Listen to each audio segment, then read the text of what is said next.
Magandang araw, mga kaluguran. Ito ang ating bright reflection.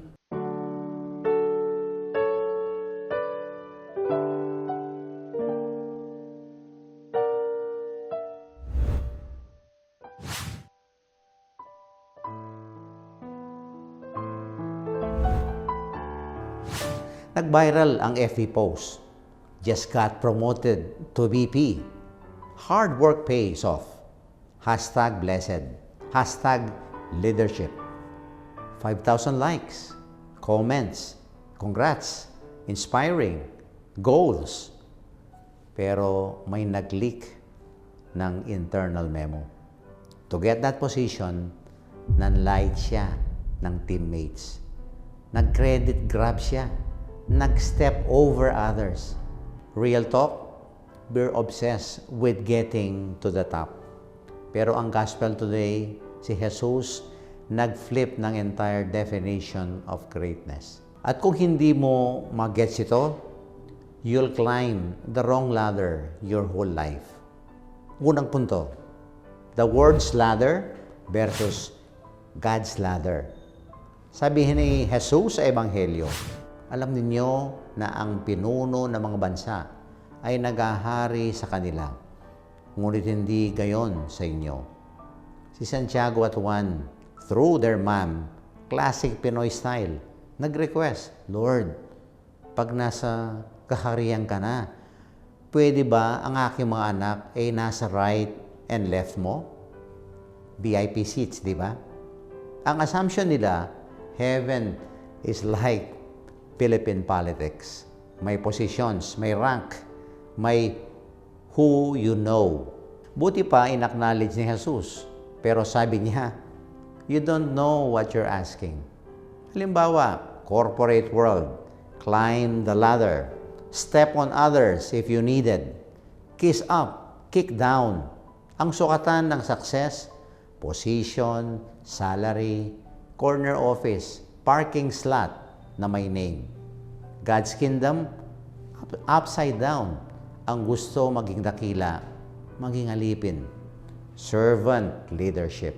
Ang sukatan, not how many people serve you, but how many people you serve. Kaya may mga tao successful sa mundo, bankrupt sa heaven. And may mga taong walang title, walang posisyon, pero ang dami ng tinulungan.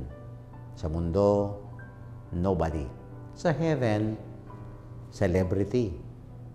Pangalawang punto, greatness is defined by the cross. Ang anak ng tao ay hindi dumating upang paglingkuran, kundi upang maglingkod at ibigay ang kanyang buhay.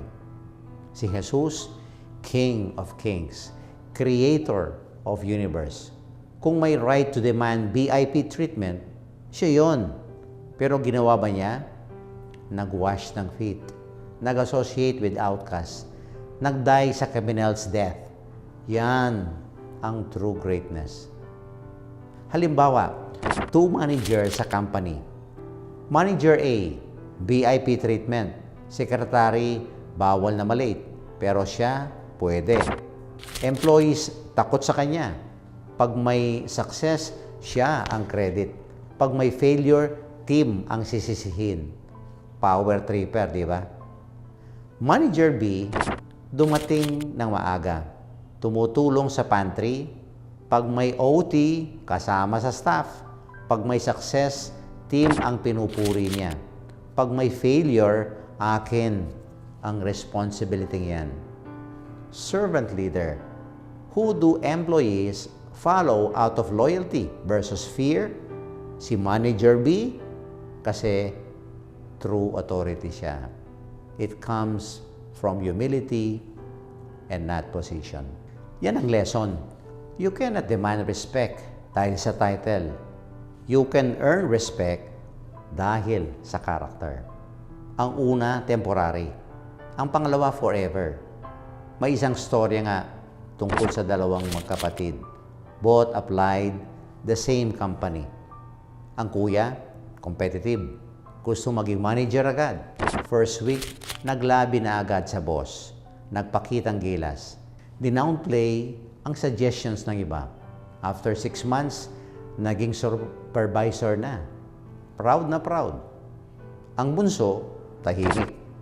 Pumasok ng maaga, umuwi ng late, tumulong sa co-workers kahit hindi niya assignment.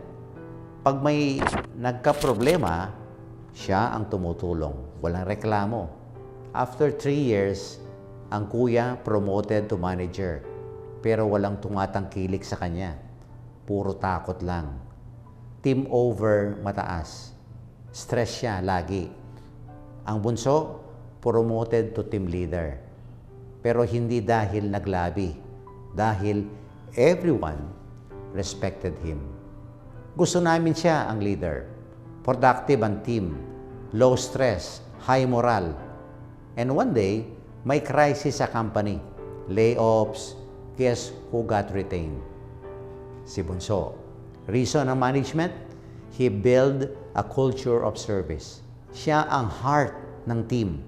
Si Kuya, laid off. Kasi kahit may posisyon, walang loyalty na na-build. Ito ang lesson. Position is temporary. Character is permanent. Greatness is not about how high you climb, but how deep your roots go. Tanungin mo ang sarili mo this week. Una, what ladder am I climbing? Yung world's ladder ba? Position, power, prestige? Or God's ladder? Service, sacrifice, and love? Be honest. Baka akala mo godly ka, pero ang motivasyon mo, worldly. Pangalawa, who have I stepped on sa pursuit ng success? May nasaktan ba akong tao? Colleague na kinumpitensya? Friend na ginamit? Family na na-neglect ko? Greatness hindi measured by who's below you, but by who you lifted up. Pangatlo, saan ako nag-serve without recognition? Real test ng humility. May ginagawa ka bang service na walang nakakakita? Walang post, walang credit. Kasi yun ang marker ng genuine greatness. Yung service na walang audience except God. Try this week. Do one act of service na sure ka hindi mo kinukuha ang credit. Volunteer ka kahit walang nakakapansin. Help someone anonymously. Give without anyone knowing. Pag na-experience mo ang joy ng hidden service, you're starting to understand kingdom greatness in God's kingdom. Manalangin tayo. Jesus, ituro mo sa amin ang tunay na kadakilaan, hindi sa itaas, kung hindi sa ibaba. Hindi sa trono, kung hindi sa krus. Hindi sa nagahari, kung hindi sa naglilingkod. Amen. Sa ngalan ng Ama, ng Anak, ng Banal na Espiritu. Amen.